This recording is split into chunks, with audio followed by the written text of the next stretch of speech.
two extraordinary individuals who occupy a special place in all our hearts, Nick and Jen.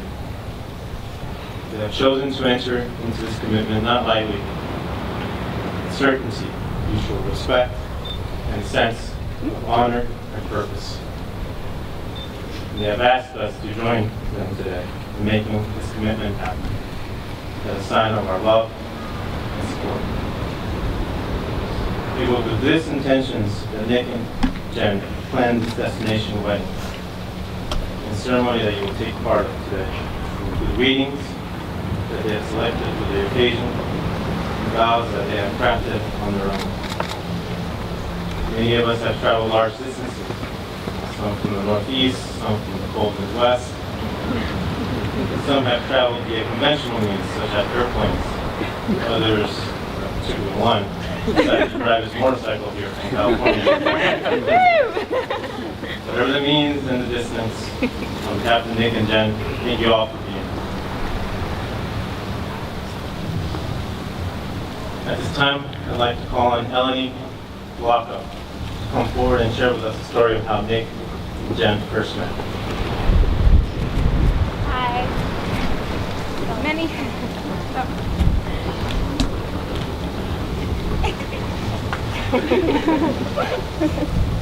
Many of you already know the story of how Nick and Jen met, but I can't think of a better time than now to share with you how they fell in love. 4 years ago, I was roommates with Jen, and it was then where I was able to witness their love story begin. It could not be more fitting that it was at a party where we were celebrating the start of the World Cup that their friendship took a decidedly turn towards love.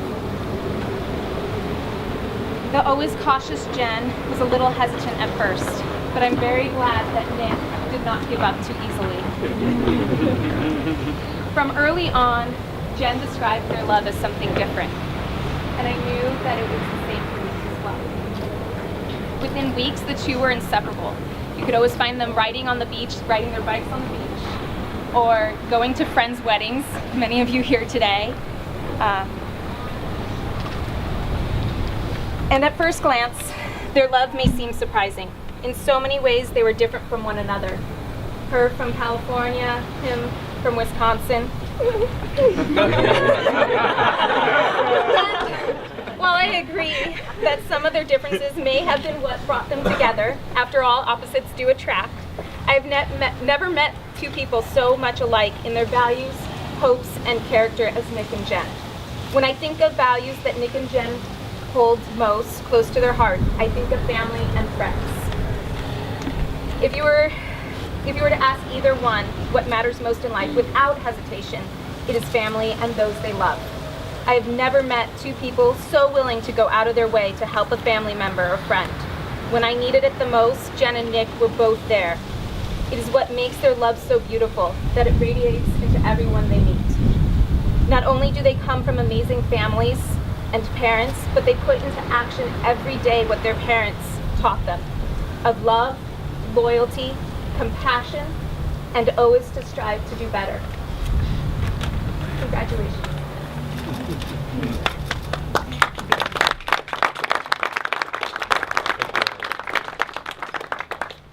We will now have a Bible verse reading by Chad Toledo.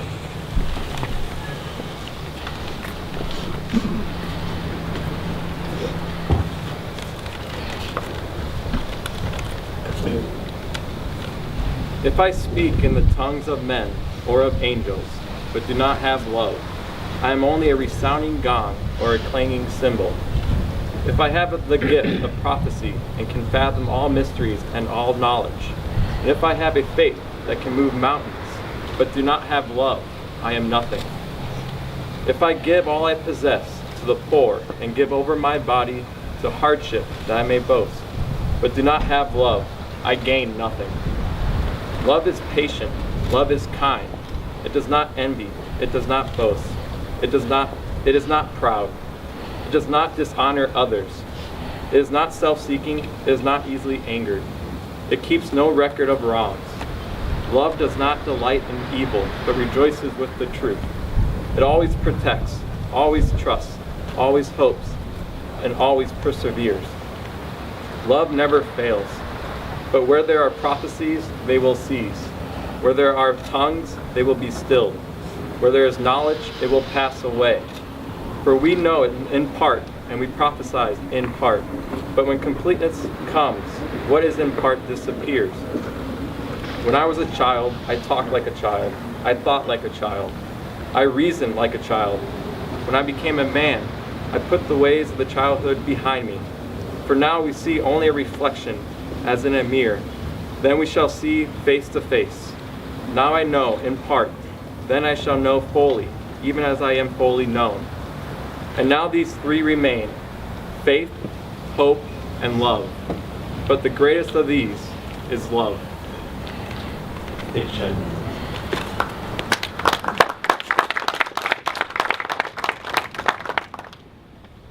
So I was a little surprised last winter when Nick asked me to officiate his and Jen's wedding. We were at a Chinese restaurant in Harvard Square, and Nick, being a little shyer than usual,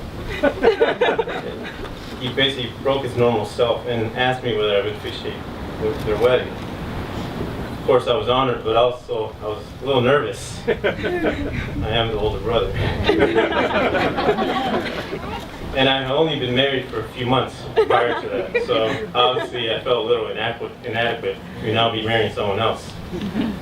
But as I talked to friends, siblings, my wife, and others, what I would share with you all today, it became clear that my job was actually a fairly easy one. All I needed to do was to reflect on the love I have for both of them. I was fortunate enough to grow up with Jen as my little sister. She's kind, outgoing, dynamic, passionate. She lights up a room like none other. Whether it was at home, on the soccer field, or in the classroom, she was always a shining bright star, standing out proud. That spark came naturally to her. What made her even special was the fact that she had an ability to include those less noticed. As a more reserved individual growing up, I remember how she would try her best to include me in her activities, try to help me explore my interests.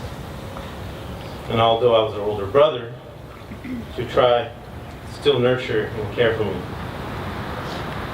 Later, when she became a teacher in high school in Sunbridge, Sacramento, I remember how she would go that extra mile to really reach out for those kids that were challenged, difficult. She had that unique talent to really reach out to anybody, no matter who they were or what their circumstance was. So, just as she has done for our family and her students, I know I'm very confident that Jen will apply her passionate and caring nature to her marriage with Nick. So I met Nick a few months after Jen told me that she was dating someone in her school set to teach American. I immediately saw a spark in him that Jen so uniquely described to me. Caring, outgoing, always smiling. So he obviously made a very positive impression on me. But as the protective older brother, as some would label me, I initially didn't want to recognize the endless list of great qualities that Nick possesses. But inevitably, I gave in, and with good reason. Nick, like Jen, is fiercely intelligent, as much a philosopher as he is a scientist. He's driven by the unanswerable questions underlying this world. I would say just follow him on Facebook, you'll know what I'm talking about. Nick's relentless curiosity is, I believe, an indicator of his big heart and willingness to learn and grow along life's many journeys. And he will face no greater, more rewarding one than the family he will create today in this chapel. But it wasn't until Nick moved to Boston that I had the great privilege of getting to know him at a deeper level. On the Sunday brunches we would have together after attending church, to the occasional dinners we would have in Harvard Square, it became clear from our numerous interactions that Nick had a deep love for his family. The affection that he shows when he speaks about his parents and his brother is Pablo. It was finally this family-centric mentality that he had and convinced me that he was the excellent match for my sister. Although I've had only limited opportunity to watch bits of their relationship evolve, and reflecting back on these past years and all the milestones that they've achieved together, a few quick thoughts to share with you today. Nick and Jen have a certain chemistry. They're loving, they're big romantics. It is their charisma as a couple that others have described as their favorite aspects of their relationship. It's not their charisma that makes me confident that their marriage will stand the test of time. It's another side of Nick and Jen's relationship. It is their friendship. They have taught many of us why it's important to base your romantic relationship in a deep-rooted friendship and mutual respect. I believe it was that friendship that sustained their bond, even though they were separated at times by large distances. Nick and Jen are best friends, true confidants, and soon to be lifelong partners. I haven't been married long enough to have much in the way of practical advice, but long enough to know that it's life's most important decision. The future ahead of us is vast unknown. Perhaps the only thing we know for certain is that there will be highs and lows, triumphs and disappointments, and unexpected turns. Choosing a partner with whom to weather the tumultuousness of life, and choosing your best friend as that partner is, I believe, a secret to Jen's and Nick's loving relationship, an ingredient that will sustain them throughout